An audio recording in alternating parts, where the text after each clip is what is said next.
Just hear from Charlotte City Councilman Malcolm Graham on Reverend Jesse Jackson's life and kind of his experience with him, his personal experience as well. So now we are joined by NAACP Charlotte Mack, right? That's correct. President? President. There you go, baby. President Corine Mack, thank you so much for being here. We want to talk about Reverend Jesse Jackson. You know, NAACP did send out a statement earlier today kind of saying that he was a lifelong soldier for justice.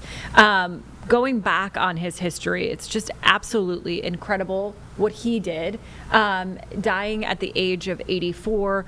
Tell me about how important it is to continue to keep his message going.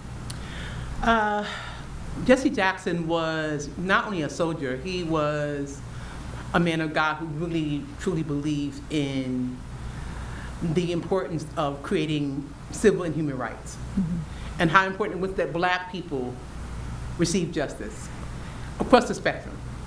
He started at a very young age as a mentee under Dr. Martin Luther King. And I saw him in the late 70s, early 80s, as a passionate soldier for civil rights. It's a rarity for people to put their lives on the line, but he did every single day. And that's why it's important for us to continue not only his life work, but the belief that all human beings have the right to a good quality of life. Absolutely. Did you have interactions with him? Were you able to speak with him? I did. You know, I'm a retired union vice president from New York City, and worked alongside Al Sharpton for many years and Reverend Daughtry. And of course, Jesse Jackson would come to a lot of the unfortunate protests that we had around stolen lives in New York City.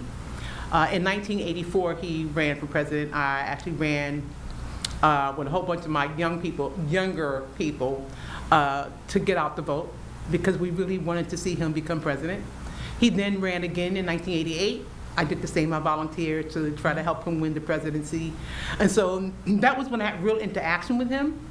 And I don't know if people realize how kind he was, because he would stop and speak to each and every one of us and thank us.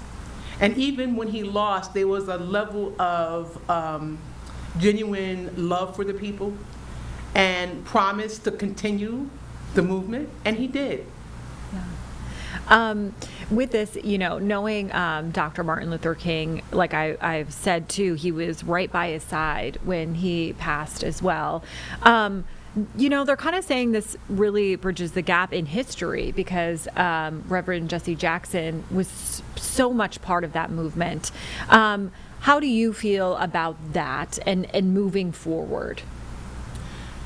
I'm going to be honest with you. I'm concerned as a 60-year-old Black woman who's been in this work for 60 years of my life. I look back and I ask myself quite often, has my sacrifice been in vain?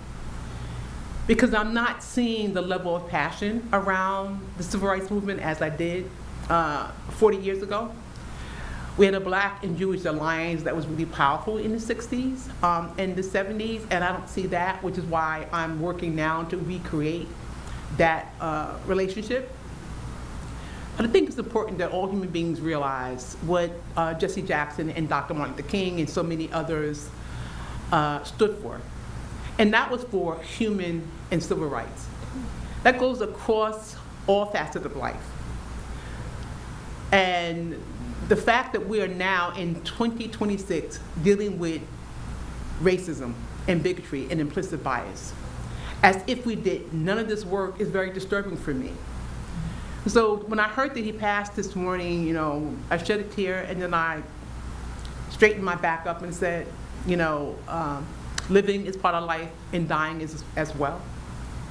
And all I can do now to really truly show my love and respect for him is to continue the work. When the night before I was like, I'm tired. Yeah. But I can be tired. I can do both at the same time.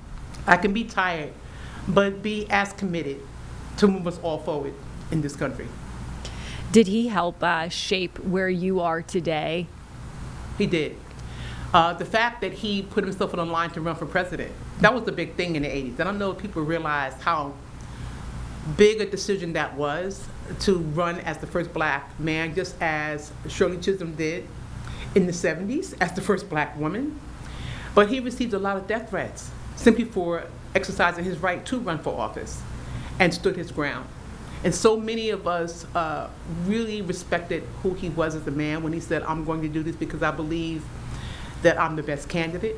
That's not an easy thing to decide.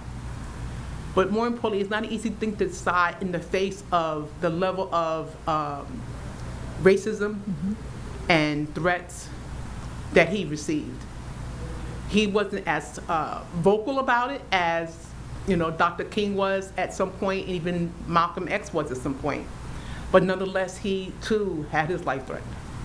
When you were working in and volunteering for that, kind of tell me about that a little bit. I know you said he was a wonderful man to just speak to everybody, but in the throes of it, when you were going out there, when you were volunteering, how was that situation? Was it frightening for you, or did you find more so support around it? It wasn't frightening initially. I was a union vice president. Well, I didn't become one yet. I think I was the chairperson of transit workers at the time. I was the first woman to ever hold office. And so I had a lot of support. Thousands of people would go out with me when I went out, so I had a team of people who pretty much kept me safe.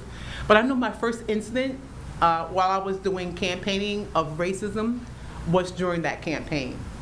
When I really got cussed out and someone sicked their dog on me. That was the first incident I had that, you know, could have gone left really quickly. But thank God, some of the men that were with me, they diverted the dog away from me, and I was able to get away.